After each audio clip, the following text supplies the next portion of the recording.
Vou gravar aqui. Ok. Nós falamos na última aula sobre os obstáculos ao avivamento, né? Nós começamos na incredulidade, falamos sobre incredulidade, que é encobrir a verdade, né? Falamos bastante disso, falamos um pouco da história dos avivamentos e paramos no segundo tópico dessa.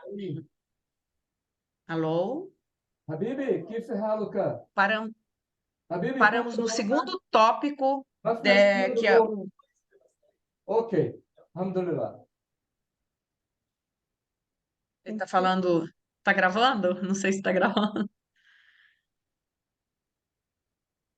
Então, no segundo tópico, a outra parte que dificulta o avivamento, que nós estamos chamando na nossa lição de lixo dos filisteus, né? Aquilo que os demônios e pessoas desavisadas, pessoas que se distraíram e saíram do caminho da verdade, estão jogando para abafar o avivamento, é a negação ou negar a Bíblia e a revelação da Bíblia. Eu não sei se vocês já têm visto, têm prestado atenção nisso, mas hoje nós temos pessoas que foram catedráticas, que estudaram a Bíblia durante anos, e teólogos aí, eles não são de agora, já surgiram há algum tempo, mas agora também, né? Não crê mais na inspiração da Bíblia e na revelação da verdade de Deus sobre si mesmo, porque você sabe que a Bíblia é a revelação de Deus paulatina, que começa lá no Éden, lá na formação de tudo que Deus criou para nós habitarmos aqui na Terra.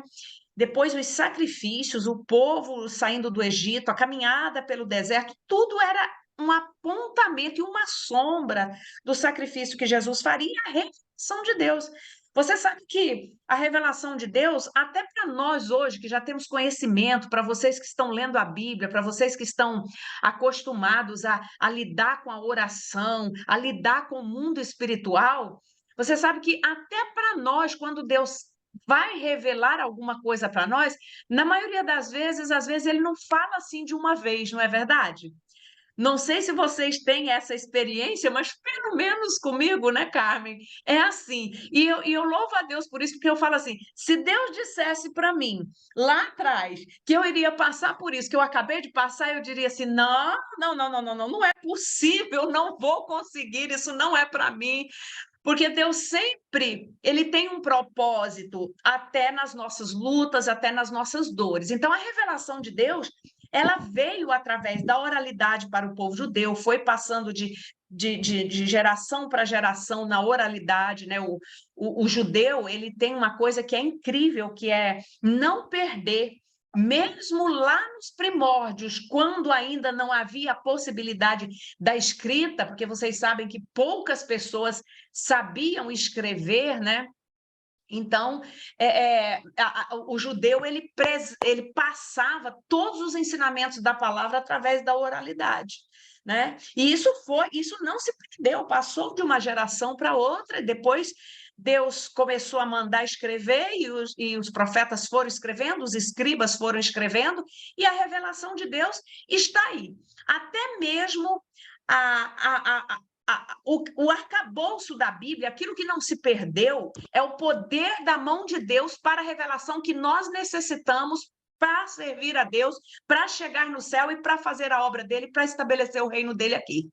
Não precisa além da Bíblia. A Bíblia ela tem resposta, eu digo que para tudo, né? Então, a revelação de Deus, essa coisa preciosa, maravilhosa, ela está sendo negada, tá? Qual é a posição dessas pessoas que negam? É que eles chegam ao conhecimento, o que eles vão dizer? Eu tenho que chegar ao conhecimento da verdade buscando isso pelo meu próprio raciocínio, e não através de um livro antigo, de um livro arcaico, que foi escrito há milhares de anos atrás, e tal, tal, tal, tal. Mas é incrível que eu e você que estudamos a Bíblia, você sabe que a Bíblia é um livro único, porque apesar dele ter sido escrito há milhares de anos atrás, por mais de 40 autores. Ele levou mais de quase 1000 anos para ser escrito. Em lugares e contextos diferentes, a Bíblia é o único livro que tem uma coerência incrível do Gênesis ao Apocalipse. Só é possível, isso só acontece com a Bíblia. Não vai existir nenhum livro. Até um livro, por exemplo, que eu escrevi há 5 anos atrás, meu livro ali, e hoje, ele já vai precisar de alguma revisão, alguma coisa que eu possa acrescentar, que eu possa mudar, porque já mudou lei, eu falo de lei, não sei o quê, coisa de família, já teria que mudar. A Bíblia não. A Bíblia, ela tem respostas para o homem. Teve resposta para Adão, para Noé, para José, para Abraão, e ela tem resposta para o homem de hoje, o homem moderno, o homem da pós-modernidade, o homem com os conflitos de hoje. A Bíblia tem resposta para cada um de nós. E por isso ela é a revelação de Deus. Não dá, o homem não vai chegar. Eu pergunto para vocês que estão ouvindo essa aula. Esse homem que vem desde lá do iluminismo e até antes mesmo, trocando, tirando Deus do centro, tirando Deus das universidades, tirando Deus das escolas e dizendo, trazendo a ciência, o racionalismo e dizendo que esse homem precisava conhecer através do autoconhecimento de si próprio. Eu pergunto para você, você acha que o homem lá do século XVIII, do século XVII, o homem de hoje, ele está melhor, ou ele tem mais resposta do nível emocional, do nível espiritual, ele está melhor do que aquele homem lá do século XVII? Não está. O nível de problemas filosóficos, o problema de conceito de vida, o nível de problemas existenciais, de perguntas que os homens, com essa busca racional, filosófica, passou esses anos todos, o nível de problema que se tem não se conta, não se conta. São muito, muito, muito maiores. Então, olha como que a palavra de Deus é coerente, olha como que a palavra de Deus é uma bússola, porque ela nos orienta, ela nos traz paz para a alma, ela nos conduz à verdade, ela nos ensina como relacionar com nosso Pai, e ao nos ensinar como relacionar com Deus, nos ensina também como relacionar com o nosso próximo. Tudo isso está na palavra de Deus, mas os homens atuais, os homens que vieram tirando Deus do centro, eles dizem, o conhecimento para o homem se conhecer, para eu me perceber. E isso, irmãos, começa, por exemplo, com a psicologia. Começa não, né? A psicologia é mais uma. Mas lá em 1889, que foi quando Freud começou a estudar e trouxe os seus primeiros escritos, você sabe que Freud foi um judeu, né? Ele foi um judeu que morreu ateu.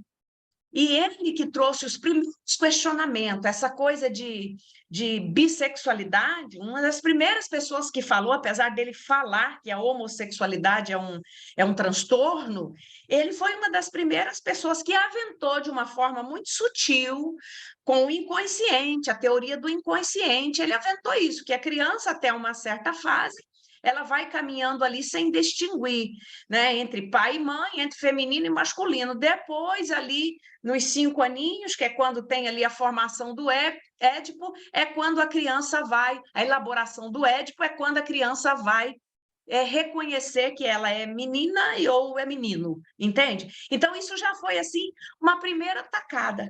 E o Freud é considerado o pai da psicanálise, o pai da psicologia, a espinha dorsal de todo mundo que estuda psicologia tem que beber nas fontes do Freud, né? Então, veio outros, né?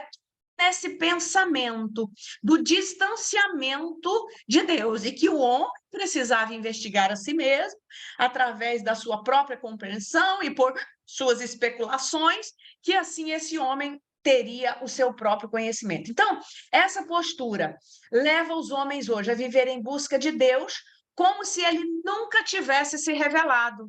Mas que Deus é esse? Questionam Deus de qualquer forma. Mas como é que você pode dizer se nunca houve uma amostra, não tem cientificamente, não dá para comprovar? E quem disse que se comprova Deus cientificamente? Se ele pudesse ser comprovado cientificamente, ele não seria Deus. Não é verdade? Ele está muito acima, muito além da ciência. Se ele é que criou o átomo, a molécula, tudo isso aí que está aí, né? Ele é tão grandioso, tão poderoso, e tudo que ele criou não foi a partir de um material que é aparente, que ele criou com a palavra. Ele disse: haja e houve. Então, o homem nunca poderá encontrar Deus, por mais que o busque.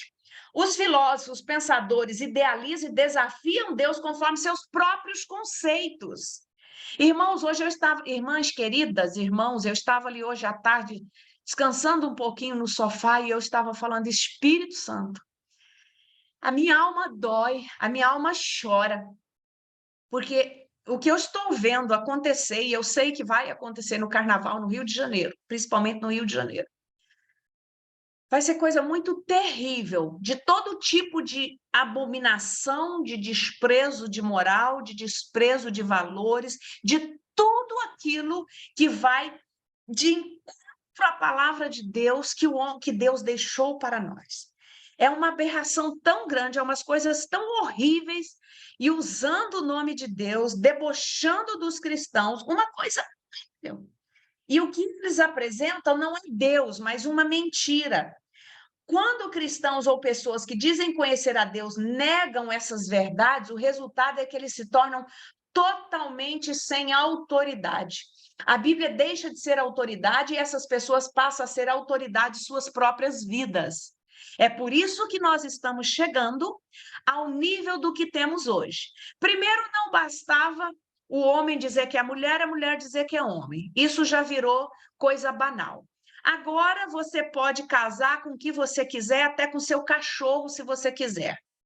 E a partir disso, meu corpo, minhas regras, os homens estão dizendo: eu faço e eu posso ser o que eu quiser ser. Com isso, você está vendo pessoas mutilando orelhas.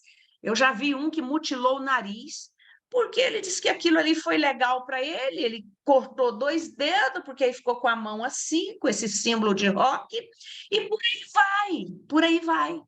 É a busca racional de querer ser o que eu quiser ser.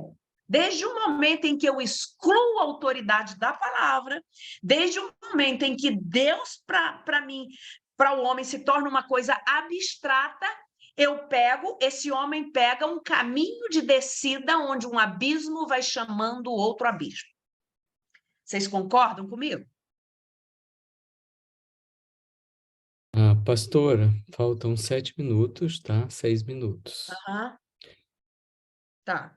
Mas deixa eu Deixa eu marcar aqui. aproveitar. Gente, se alguém tiver alguma pergunta, escreve no chat, tá? Fica melhor, fica mais rápido e é mais direto. E aí a pastora pode separar um tempinho no final da aula para responder essas perguntas. Então, em vez de fazer pergunta verbal, você vai lá no chat, escreve, porque fica mais direta a pergunta por causa do tempo. Então, quando terminar essa parte aqui, a gente dá uma paradinha, eu reabro o link e mando novamente para vocês o próximo link da próxima aula, tá bom? Da continuação. Uhum. Então, esse é o eixo dos filisteus que impede o avivamento. O outro afirmam que o homem não é pecador e não está sob a ira de Deus. Queridos, nós que aceitamos a Jesus, nós saímos de debaixo da ira de Deus, com a justificação pelo sangue de Jesus. Quando Deus olha para mim e para você hoje, que aceitamos Jesus, nós não estamos mais debaixo da ira de Deus, porque o sangue de Jesus nos purificou. Aí vem igrejas, vem teólogos dizendo que Deus é um Deus de amor tão grande que enviou o seu filho para morrer, pode se irar assim com pecadores. Mas Deus se ira. Deus não se ira com pecador arrependido. E eu digo, sabe, pastor Beethoven, que quando Deus destruiu as nações aí, algumas delas no entorno de Israel, né? Algumas Israel conquistou, algumas Deus teve que destruir, né? E algumas cidades, como Sodoma e Gomorra. Quando a ira de Deus vem para um povo ou para uma cidade nesse nível, é porque o próprio Deus que conhece o coração do homem e as intenções e a dureza desse coração, ele já sabe que ali não tem mais lugar para arrependimento. Não tem. Por isso, ele cria lá, né, aquele debate com Abraão e Ló. Se tiver 5 justos, o Senhor deixa. Se tiver 50 justos, começa com 50, até chegar a 5, né? E Deus diz, olha, não. Aí, como não tinha. E Deus sabia. Ele manda retirar a família de Ló, que era descendente lá, né, da promessa, sobrinho de Abraão, né? Então, essa é outra falácia, é outro lixo do filisteu, que afirma que não, o homem não é pecador, ou se é pecador, ele não está sobre a ira de Deus. Essa é uma doutrina que o homem natural detesta. 2 coisas que o homem natural detesta, que só existe 2 opções, ou céu ou inferno. Você sabe que isso é tão detestado pelas pessoas que a Igreja Católica cria o purgatório, não é verdade? E os espíritas criam o quê? A reencarnação. Aquela coisa de voltar, né? Por quê? Porque eles não suportam a doutrina de que se eu não me santificar, se eu não aceitar a Jesus, se eu não viver em santificação, eu só tenho uma opção, que é ir para um outro lugar que não o céu. Eles não isso num mundo relativista como o nosso, num mundo que depende do ponto de vista como eu vejo, como o outro vê, como o outro percebe, como o outro sente, essa doutrina não encaixa. Então, chegam ao ponto de teólogos dizerem que Deus não vai fazer isso. O mundo está. E eu creio que antes da volta de Jesus, Deus vai lançar juízo sobre algumas nações para que muitos se arrependam. Porque o juízo de Deus, ele vem. Primeiro está estendida a misericórdia. Quando o homem não aceita a misericórdia, tem que vir juízo. E vai vir juízo a nível de nação, de governantes. O Brasil mesmo, eu não tenho dúvida. Eu não tenho dúvida que Deus vai mandar juízo para o Brasil esse ano. Eu não tenho dúvida. Pelo que eu estou vendo acontecer, pelo que eu estou vendo Deus falar, pelas orações que têm sido feitas por esse país. E a coisa do jeito que está caminhando, Deus enviará juízo sobre pessoas. Deus vai enviar. Então, queridos, pregadores que dizem que não crê no Deus irado do Velho Testamento, dizem que a doutrina da ira de Deus é incompatível com a doutrina do amor de Deus. Mas não é incompatível. Você vai ver Jesus assentado com prostitutas e pecadores, mas você vai ver ele virando a mesa dos cambistas lá no templo, né? Daqueles que conheciam a lei, que participavam dos rituais e dos sacrifícios. Jesus fica indignado, ele fica irado e fala assim, olha, vocês conhecem, mas vocês têm feito da minha casa covil de ladrões e salteadores. Olha que ira que Jesus tem naquele momento pelo erro, por quem conhecia a lei, porque conhecia os rituais do sacrifício, mas estava usando a casa de Deus só para comércio. Jesus fica indignado, né? E olha o que diz, anota essa referência, Salmo 7, versículo 11 e 12. Salmo 7, versículo 11 e 12. Deus é justo juiz, Deus se sente indignação todos os dias, Deus que sente indignação todos os dias. Se alguém não se converter, Deus afiará a sua espada, já armou e está pronto o seu arco. Pode ser que as humildes súplicas, Jeremias 36, 7. Pode ser que as humildes súplicas dele sejam bem acolhidas pelo Senhor e cada um se converta do seu mau caminho, porque grande é a ira e o furor que o Senhor tem manifestado contra esse povo. O povo judeu da época lá de Jeremias, que estava, como diz na gíria popular, pisando na bola com o Senhor, né? Com uma idolatria espiritual muito grande. Então, a ira de Deus, ela veio sobre o povo judeu. E volta e meia ela vem sobre nações, volta e meia ela vem sobre líderes, sobre pessoas individualmente, né? Então, queridos,